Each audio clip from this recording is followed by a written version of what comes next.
আজকের ভিডিওতে আমরা মূলত 20th সেঞ্চুরি পোয়েট্রি থেকে ডব্লিউ.বি. ইয়েটসের একটি বড় প্রশ্ন পড়ব। খুবই গুরুত্বপূর্ণ একটি বড় প্রশ্ন। প্রশ্নটি কি প্রশ্ন? মূলত সেকেন্ড কামিং থেকে বা দ্য সেকেন্ড কামিং থেকে write a critical appreciation of the poem the second coming, অর্থাৎ দ্য সেকেন্ড কামিং কবিতার ক্রিটিক্যাল অ্যাপ্রিসিয়েশন। আমরা প্রথমে পুরো আনসারটিকে সহজে বাংলায় জানবো, দেন আমরা লাইন বাই লাইন পুরোটা পড়বো, শেষে গিয়ে আমরা পুরো প্রশ্নের উত্তরটাকে আবার বাংলায় একটু সামারি করবো, যাতে এক ভিডিও থেকে আমরা মোটামুটি প্রস্তুতি পাই। এবং এই হ্যান্ড নোটটি মূলত হচ্ছে ইন্টারনেট থেকে কালেক্ট করে একটু মডিফাই করা হয়েছে, খুব সহজ ভাষায় দেওয়া হচ্ছে। তো চলুন আমরা হচ্ছে দেখে ফেলি যে আমাদের প্রশ্নটি কি ছিল বা কিভাবে কি লিখতে হবে। দেখুন, ক্রিটিক্যাল অ্যাপ্রিসিয়েশন মানে, ক্রিটিক্যাল বলতে বোঝায় একটু জটিলভাবে, অ্যাপ্রিসিয়েশন মানে প্রশংসা করা বা দুর্নাম করা অফ দ্য পোয়েম। কোনো একটা কবিতা বা গল্প উপন্যাসের যদি ক্রিটিক্যাল অ্যাপ্রিসিয়েশন লিখতে হয়, এর মানে ওই টেক্সটের, ওই কবিতা বা উপন্যাস বা যাই হোক, ওই কবিতার ভালো দিক, খারাপ দিক, মন্দ দিক, থিম, বিষয়বস্তু, ব্যাকগ্রাউন্ড, মানে এভরিথিং, ওই কবিতার যা ছিল সব কিছু লিখতে হবে। তো এই কবিতা তো অনেক বড়, দুনিয়ার সব কিছু কি লেখা পসিবল না। আবার আমরা দেখবেন যে সেকেন্ড ইয়ার বা ফার্স্ট ইয়ারে আমরা যখন একটা কবিতার ক্রিটিক্যাল অ্যাপ্রিসিয়েশন লিখতাম, তখন আমরা রাইম স্কিম সহ লিখতাম। তো এই বড়দের কবিতার রাইম স্কিমের প্রয়োজন নেই। বড়দের কবিতা বড়ভাবেই লিখতে হবে। কি লিখতে হবে? কবিতার বিষয়বস্তু ছিল, কি কি তথ্য দেখানো হয়েছে, কি গুরুত্বপূর্ণ তথ্য, কেন এই কবিতাটা আজকের দিনেও গুরুত্বপূর্ণ, এই সমস্ত বিষয় আর কি। এই হচ্ছে আমাদের প্রশ্ন। লাস্ট আরেকবার বলবো, প্রশ্নটি হচ্ছে write a critical appreciation of the poem the second coming. The second coming কবিতার একটা গুরুত্বপূর্ণ ক্রিটিক্যাল অ্যাপ্রিসিয়েশন। যারা সামারি জানেন না, কোনো প্রয়োজন নেই, এটাই সামারি। তো চলুন আমরা সরাসরি লাইন বাই লাইন আনসারে চলে আসি। Critical appreciation of the poem the second coming, শুরুর দিকে আমরা একটু সাহিত্যিক কাব্যিক স্টাইলে লিখেছি। ইমাজিন এ পোয়েম, কল্পনা করুন এমন একটা কবিতা that feels like a scary movie trailer, মনে হচ্ছে যেন একটা ভয়ঙ্কর সিনেমার ঘটনা। কথা হচ্ছে এই ধরনের লেখাকে আমরা লিখতে পারবো, অফকোর্স লিখতে পারবো। A scary movie trailer for the end of the world. কিসের মুভি ট্রেলার?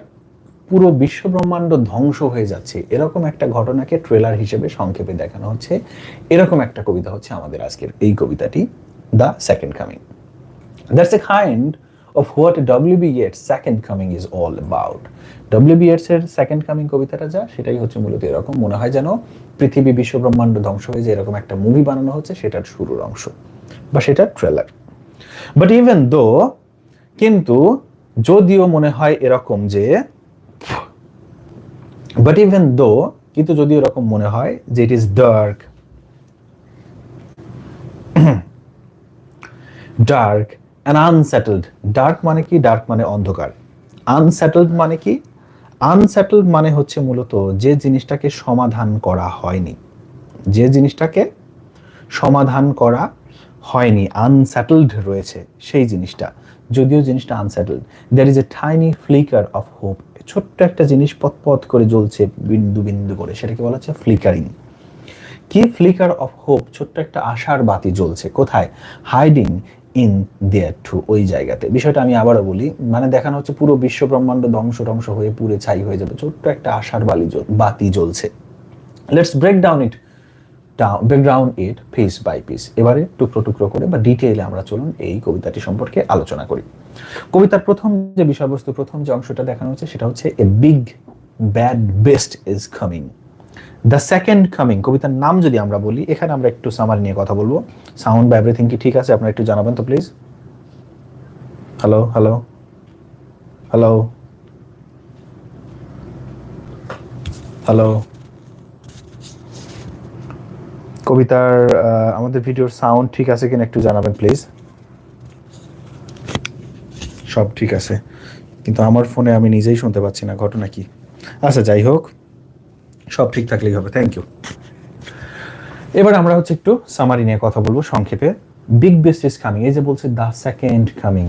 সেকেন্ড কামিং মানে কোন একটা জিনিস একবার এসেছিল আবার আসবে। তো আসবে দানবের রূপ নিয়ে। কেন আসবে? কারণ আমরা দুনিয়ার মানুষজন দুনিয়াদারিকে একদম ধ্বংস করে ফেলছি, নোংরা করে ফেলছি। পুরা দুনিয়াকে ও এসে আবার তছনছ করে ভেঙে শেষ করে দিবে। শক্তিশালী একটা দানব এসে সবকিছু ভেঙে শেষ করে দিবে। ওই দরজাল আসবে যে আমাদের ধর্মে, অনেকটা ওই টাইপের কথা বলছে। অর্থাৎ মূল থিমটাই হচ্ছে কি, ফোর্থ ইয়ারের লাইভ মূল থিমটাই হচ্ছে the big bad best is coming, A horrible a terrible best is coming. বড় একটা পশু আসছে। রাইট ফ্রম দ্য স্টার্ট একদম কবিতার শুরুতে যদি আমরা বলতে পারি দ্য পোয়েম থ্রোস এই কবিতাটি একটা জিনিস ছুঁড়ে দেয়। কি ছুঁড়ে দেয়? কার্ভ বল, এক ধরনের বল ছুড়িয়ে দেয়, বাঁকা একটা কার্ভ বল ছুড়ে দেয়। It talks about a monstrous creature, a rough beast.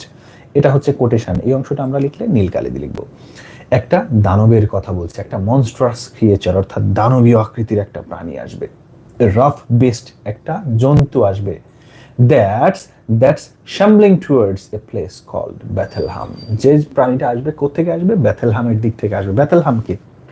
যে জায়গায় যীশু খ্রিস্টের জন্মগ্রহণ করেছিলেন। Think of the best is like A villain in a movie. মনে হয় যেন গল্পে বা একটা সিনেমাতে এটা হচ্ছে একটা villain.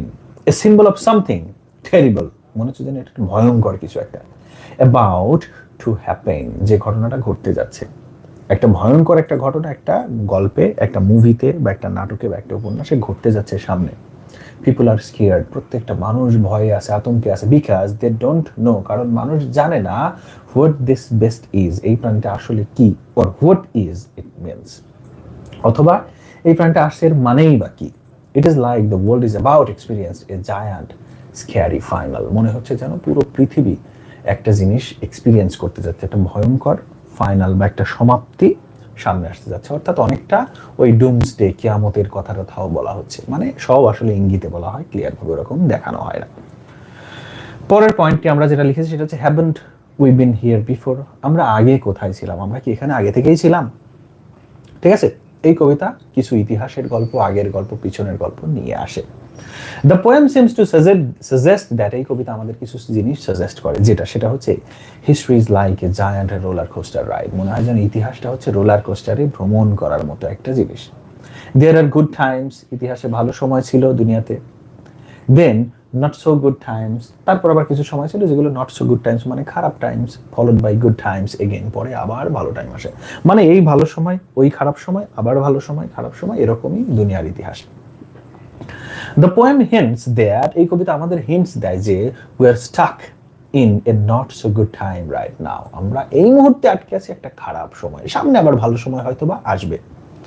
Now things might get worse before they get better, এমনকি এই জিনিসগুলো, যে অবস্থায় আমরা খারাপ সিচুয়েশন আছি, এই খারাপ সিচুয়েশনটা আরো খারাপ হতে পারে, আরো বাড়তে পারে ভালো হওয়ার পরিবর্তে। It's a kind of warning sign, একটা বিপদের আশঙ্কা, বিপদের সাইন হিসেবে দেখানো হয়। If we don't learn from our mistakes, যদি আমরা আমাদের অতীত ভুল থেকে শিক্ষা না নেই, তাহলে কি হবে? থিংস কুড গেট মেজি, মেজি মানে এলোমেলো হয়ে যাবে, সব কিছু এলোমেলো হয়ে যাবে, নষ্ট হয়ে যাবে। আমাদেরকে ভয় দেখানো হচ্ছে কোথায়? এই কবিতাতে। আর কি কি করা হচ্ছে? লস্ট অ্যান্ড কনফিউজড, দুনিয়ার মানুষগুলো তাদের আশা সবকিছু হারিয়ে ফেলছে।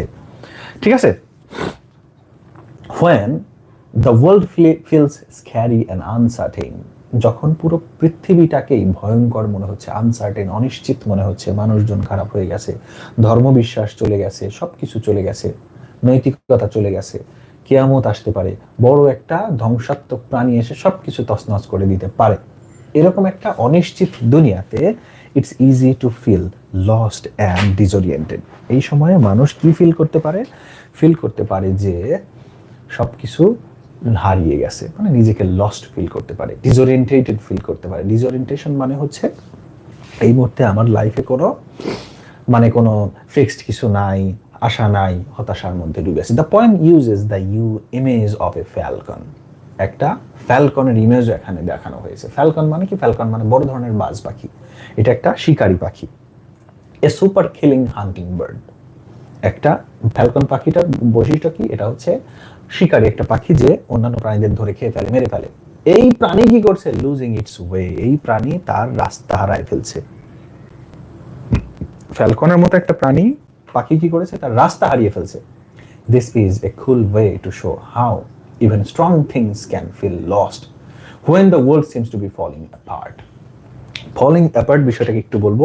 কবিতার মধ্যে একটা লাইন ছিল, things fall apart the centre can not hold, অর্থাৎ দুনিয়ার প্রত্যেকটা অংশ একে একে বিচ্ছিন্ন হয়ে ছিঁড়ে যাচ্ছে, এটাকে আটকে রাখা যাচ্ছে না। এরকম একটা সিচুয়েশনে যখন পৃথিবী বিশ্বব্রহ্মাণ্ডটা ভেঙে ভেঙে পড়ছে, ভয়ঙ্কর একটা সিচুয়েশনে, তখন বাজ পাখির মতো একটা শক্তিশালী প্রাণীও তার দিক হারায় ফেলে, সবকিছু হারায় ফেলে। আমরা তো থাকবো নর্মাল মানুষ, আমরাও আমাদের আশা হতাশা সবকিছুই হারিয়ে ফেলেছি। ঠিক আছে, প্রত্যেকটা মানুষ হারিয়ে যাচ্ছে, আশা হারিয়ে ফেলছে, ভরসা হারিয়ে ফেলছে এবং কনফিউজড হয়ে যাচ্ছে। ইট রিমাইন্ডস আস, এই জিনিসটা আমাদেরকে বোঝায়, দিস ফিলিং অফ ফিয়ার, এই যে ভয়ের যে অনুভূতি এটা, অ্যান্ড কনফিউশন, এবং কনফিউশনের যে অনুভূতি সেটা reserve for the weak, they affect everyone. ওই দুর্বল মানুষদের জন্য এই ভয়ঙ্কর জিনিসগুলোকে রিজার্ভ করে রেখে দেওয়া হয়েছে। ঠিক আছে, রেখে দেওয়া হয় নাই, বরং এই জিনিসগুলো কাদের জন্য? সবার জন্য, এমনকি ফ্যালকনের মতো শক্তিশালী প্রাণীর জন্য। আমি ভীতু, আমার জন্য শুধু না, দুনিয়ার সবার জন্য এই ভয়ঙ্কর সিচুয়েশনটা। কে দিচ্ছে এই ভয়ঙ্কর সিচুয়েশনটা? সৃষ্টিকর্তাই দিবে একটা ভয়ঙ্কর প্রাণীর মাধ্যমে সবাইকে সাজা, শাস্তি। যুগে যুগেই দেখা যায় যে খারাপ একটা প্রাণী, ভয়ঙ্কর একটা প্রাণী এসে মানব জাতি যখন খারাপ হয়ে যায় সেটাকে একদম ধ্বংস করে দেয়, কোতল করে দেয়। এ গ্লিমার অফ হোপ, এই ভয়ঙ্কর গল্প, ভয়ঙ্কর বর্ণনার মধ্যে আবার কি দেখানো হয়? ছোট্ট একটা আশার আলো দেখানো হয়।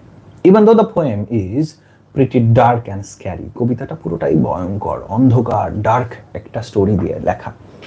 There is a tiny hint of hope, কিন্তু ছোট্ট একটা আশার আলো আছে।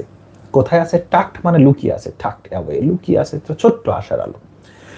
Remember the rough beast, rough বিস্টের কথা কি আমাদের মনে আছে? রাফ বিস্টটা নীলকালি দিয়ে লিখতে হবে কেন? কারণ এটা কবিতার লাইনের অংশ। রাফ বিস্টের কথা কি মনে আছে? Well, even though it sounds terrifying, যদিও এই ভয়ঙ্কর প্রাণীটার কথা শুনলেই আমাদের ভয় লাগে, এটা ভয়ঙ্কর। It's also describe as a moving towards Bethlehem, এটাকে আরো বলা হয়েছে যেটা বেথলহামের দিকে মুভ করছে, যাচ্ছে।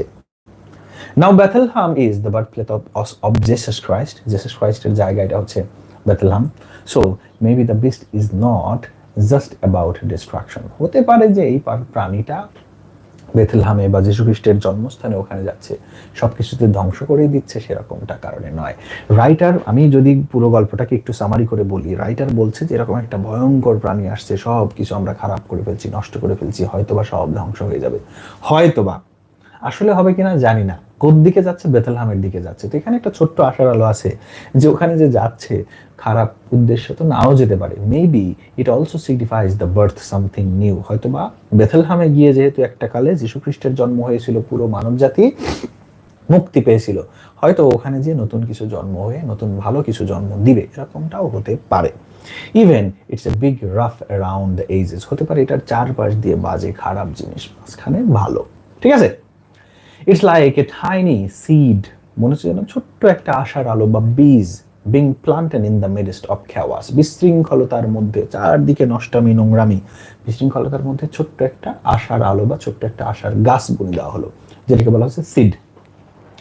কেন বুনে দেওয়া হলো? With the potential to blossom into something good, আশা নিয়ে দেওয়া হচ্ছে এই বীজটাকে পুঁতে যে এখান থেকে নতুন করে একটা সুন্দর গাছ গজাবে।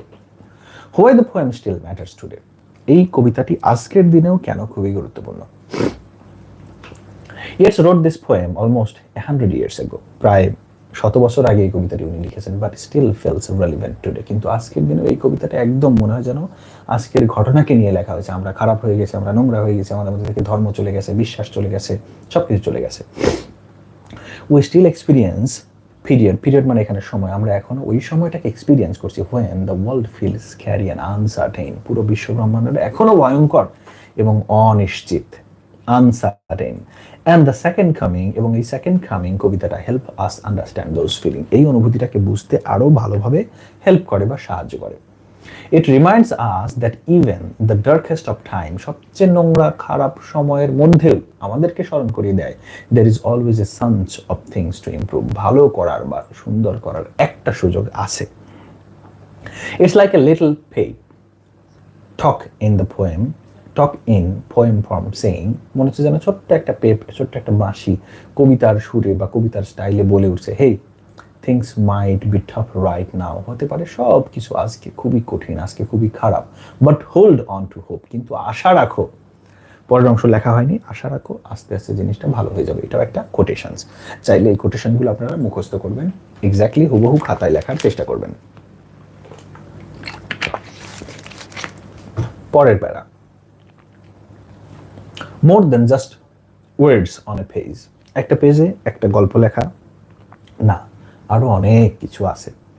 This poem is not just a bunch of scary words struck together, এই কবিতাটা এমন না যে কিছু ভয়ঙ্কর কথাবার্তা গল্প নিয়ে লিখেছে। আরও অনেক কিছু আছে। Yet uses some clever tricks with the language. এটার ভাষা নিয়ে উনি চমৎকার খেলা খেলেছেন to make it more powerful, এই কবিতাটাকে আরো শক্তিশালী পাওয়ারফুল করে তোলার জন্য। আর কি করেছেন? He uses strong verbs and vivid description. উনি কিছু শক্তিশালী ভার্ব ব্যবহার করেছেন এবং বর্ণনাগুলো দিয়েছেন চমৎকার। কেন? Two paint a picture in our mind, যাতে যারা কবিতাটা পড়ে তাদের মাথার মধ্যে একটা সুন্দর চমৎকার চিত্র হয়। He uses symbols. তিনি এখানে সিম্বল ব্যবহার করেছেন এই কবিতায়, which are object or ideas that represent something else, যেটা দেখাচ্ছে একটা, রিপ্রেজেন্ট করছে অন্য জিনিসকে।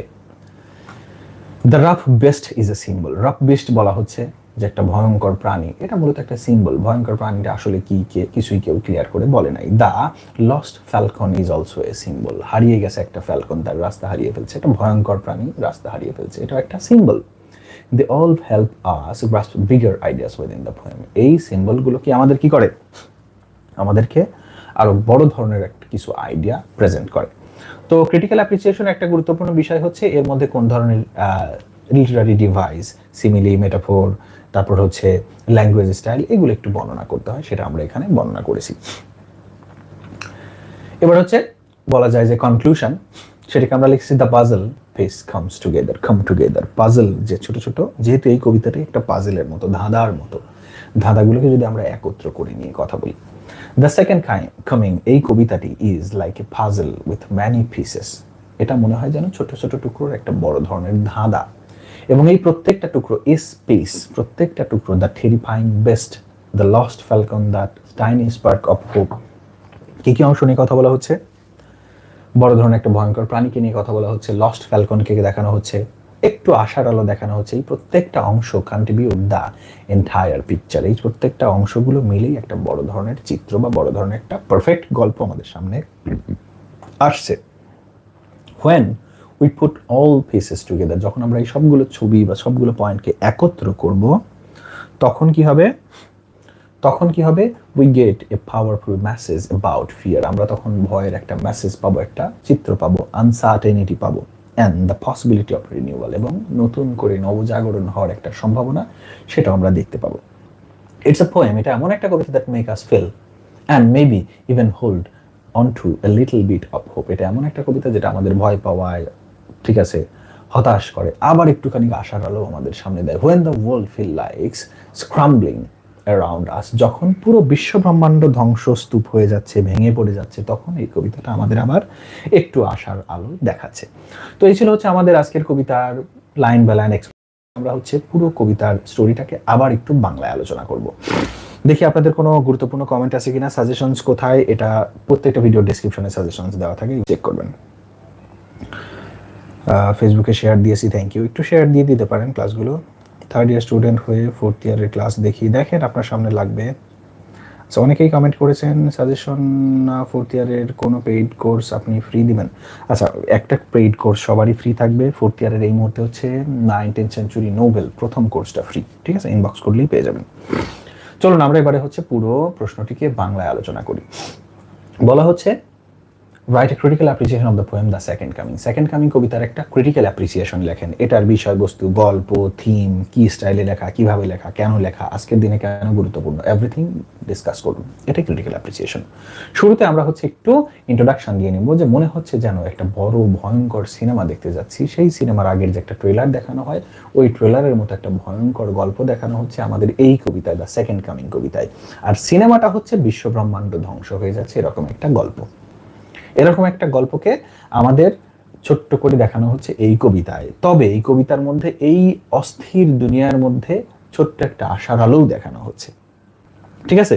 এবার এই অস্থির গল্পগুলো কি ছিল সেগুলো আমরা দেখব। প্রথম পয়েন্টটাই হচ্ছে a big best is coming. বড় একটা পশু প্রাণী আসছে, বড় একটা মনস্টার, যে মনস্টারটা কেমন, ক্রুয়েল, রাফ বেস্ট, একটা বড় জন্তু আসছে ধ্বংস করার উদ্দেশ্যে। সে অলরেডি রওনা দিয়েছে। কোন দিকে রওনা দিয়েছে? বেথলেহেমের দিকে, যীশু খ্রিস্টের জন্মস্থানের দিকে। মনে হচ্ছে যেন এটা কোন গল্প বা উপন্যাসের সিনেমার একটা ভিলেন। এবং এই প্রাণীটা মূলত হচ্ছে সিম্বলিক্যালি বড় ধরনের কোন ধ্বংসাত্মক জিনিসকে সিম্বলাইজ করে, প্রেজেন্ট করে, ঠিক আছে। আমরা আগে কোথায় ছিলাম বা আমাদের ইতিহাস কি বলে? ইতিহাস বলে যে আমাদের আগের প্রজন্ম হয়তো বা ভালো ছিল, এখন খারাপ হয়ে গেছি, সামনে আবার ভালো হবে। একজন কমেন্ট করেছে স্ফিংস, হ্যাঁ ওই যে বড় যে ভয়ঙ্কর প্রাণীটা ওটাকে বলা হয় স্ফিংস, SPHINX, স্ফিংস নামক একটা প্রাণী। গুগলে সার্চ দিলে ছবি পাবেন, ভয়ঙ্কর একটা সিংহ, উপরের অংশটা সম্ভবত সিংহ, নিচের অংশটা একটু অন্যরকম, এরকম জায়গা একটা প্রাণী। তো জীবনকে বলা হচ্ছে জীবন বড় একটা রোলার কোস্টারের মতো, বা ইতিহাস একটা রোলার কোস্টার রাইডের মতো। রোলার কোস্টারে চড়ে আমরা যাচ্ছি, এই উপরে উঠছি এই নিচে নামছি, এই উপরে উঠছি এই নিচে নামছি। তো ইতিহাস বলছে যে একটা সময় ভালো সময় থাকে, আবার খারাপ সময় আসে, আবার ভালো সময় আসে, এরকম একটা সার্কেলের মতো ঘুরতে থাকে, বা রোলার কোস্টারের মতো ভালো খারাপ হতে থাকে। এবং বর্তমান সময়টা is not so good time, এই সময়টা খুব একটা ভালো সময় না, এটা খারাপ সময়। হয়তো আগে ভালো সময় ছিল, ভবিষ্যতেও ভালো সময় আসবে, কিন্তু এখন যেহেতু খারাপ সময়, সামনে আরো খারাপও আসতে পারে, সবকিছু এলোমেলো হয়ে খারাপ হয়ে যেতে পারে। এই হচ্ছে আমাদের এই গল্পে ইতিহাসকে দেখানো হয়েছে। লস্ট অ্যান্ড কনফিউজড, আমাদেরকে দেখানো হয়েছে মানুষ, প্রত্যেকটা প্রাণী, সবকিছু তাদের উদ্দেশ্য স্থান থেকে হারিয়ে গেছে, ভুলে গেছে, সবকিছু কনফিউজড হয়ে গেছে। কিভাবে? এই গল্পে মূলত রূপক হিসেবে দেখানো হয় ফ্যালকন নামের একটা পাখিকে, যে পাখি একটা শক্তিশালী শিকারী পাখি, কিন্তু সে তার রাস্তা হারায় গেছে। তার মানে ও কি করতে পারে? ও যেখানে সেখানে পড়ে যেতে পারে, যাকে তাকে খাবলে ধরতে পারে। তো এরকম দেখানো হচ্ছে যে ফ্যালকনের মতো একজন দিক যার কখনো ভুল হয় না, ওই প্রাণী হারায় গেছে, তাহলে ভাই আমি মানুষ, তুমি মানুষ, তোমরা তো আরো হারায় গেছি। অর্থাৎ প্রত্যেকটা শক্তিশালী মানুষও হতাশ হয়ে গেছে, অসহায় হয়ে গেছে এই নোংরা বিশ্ব ব্রহ্মাণ্ডের কাছে, যখন বিশেষ করে সেই ভয়ঙ্কর প্রাণীটা আসবে। ঠিক আছে, এ গ্লিমস অফ হোপ, ছোট্ট করে আবার আশার আলো দেখায়। খারাপ প্রাণী, ভয়ঙ্কর প্রাণী ইত্যাদি ভয় এই কবিতায় দেখানো হয়, কিন্তু ছোট্ট করে একটু আশার আলো দেখানো হয়, যে যেহেতু এটা বেথলহামের দিকে যাচ্ছে, বেথলহাম এমন একটা জায়গা যেখানে যীশু খ্রিস্ট একবার জন্মগ্রহণ করে পুরো বিশ্ব ব্রহ্মাণ্ডের মানব জাতির পাপকে শুষে নিয়েছিল, মানুষকে ভালো করেছিল, তাহলে হতে পারে যে এই প্রাণীটা বেথলহামের দিকে গিয়ে আবার নতুন করে ভালো কিছু একটা তৈরি করবে, হতে পারে, জাস্ট একটা সম্ভাবনা, আবার আরো খারাপ ভাবেও আসতে পারে। এই কবিতাটি কেন আজকের দিনেও গুরুত্বপূর্ণ? শত শত বছর আগেও, যদিও শত বছর আগে এই কবিতাটি লেখা হয়েছে, কিন্তু আজকের দিনে এটা গুরুত্বপূর্ণ। এর কারণ হচ্ছে আগেকার দিনেও যেমন দুনিয়াটা খারাপ ছিল, মানুষ খারাপ ছিল, আনসার্টেইন একটা দুনিয়া ছিল, এখনো সেরকমটাই রয়েছে। বরং আজকের দিনেও এই কবিতাটি রিলেভেন্ট, কারণ সমাজ তখনও নোংরা ছিল, এখনো নোংরা আছে, এই নোংরা সমাজকে নিয়েই প্রেজেন্ট করা হয়েছে এই কবিতাটি। ঠিক আছে, এবারে হচ্ছে এই কবিতা শুধুমাত্র অল্প কিছু শব্দগুচ্ছ দিয়ে সাজানো হয়নি, বরং এর মধ্যে আরো সুন্দর কিছু ল্যাঙ্গুয়েজ ছিল, কিছু পাওয়ারফুল সিম্বল ছিল, কিছু ইমেজেস ছিল, যেমন ফ্যালকন, তারপর হচ্ছে আর কি কি ছিল, একটা বড় বেস্ট, রাফ বেস্ট এটা ছিল, এবং hope, little bit of hope, ছোট্ট একটু আশা। এই যে জিনিসগুলোকে দেখানো হচ্ছে, এগুলো মূলত প্রত্যেকটাই রূপক বা সিম্বল হিসাবে ব্যবহার করা হয়েছে, এগুলোর গুরুত্বপূর্ণ আলাদা অর্থ রয়েছে। এবার আমরা যদি কনক্লুশনটা করে ফেলি, এই কবিতাটাকে যদি আমরা পাজল ধরি এবং এই পাজলের ছোট্ট ছোট্ট আলাদা আলাদা গল্পগুলোকে মনে করি যে আলাদা একটা ছবি, সবগুলোকে একত্র করলে আমরা বড় একটা পিকচার পাই, যে পিকচারে আমাদেরকে দেখানো হয় যে এই দুনিয়াটার বর্তমান চিত্র, যেই দুনিয়াটার বর্তমান চিত্র খুবই ভয়ঙ্কর, খুবই আনসার্টেইন, খুবই সমস্যা বিপদের মধ্যে রয়েছে, এবং আমাদেরকে বোঝানোর চেষ্টা করে যে এই যে বিপদ, খারাপ অবস্থার মধ্যে আছে, এখান থেকে আমাদের খুবই শীঘ্রই ভালো হওয়া উচিত, না হলে আরো বিপদ সামনে আসতে পারে। তো এই হচ্ছে আমাদের আজকের ভিডিও। আমরা নেক্সট ভিডিওগুলো রেকর্ড করে আপলোড করে দেওয়ার চেষ্টা করব। তো আপনারা আপনাদের কোর্সগুলো একটু খেয়াল করবেন, যারা আমাদের পেইড কোর্স নিয়েছেন তারা একটু গ্রুপে খেয়াল করবেন, নতুন ভিডিও তৈরি করলে আমি গ্রুপে বলে দিই। আজকে ভিডিও পর্যন্তই, সবাই ভালো থাকবেন, আল্লাহ হাফেজ।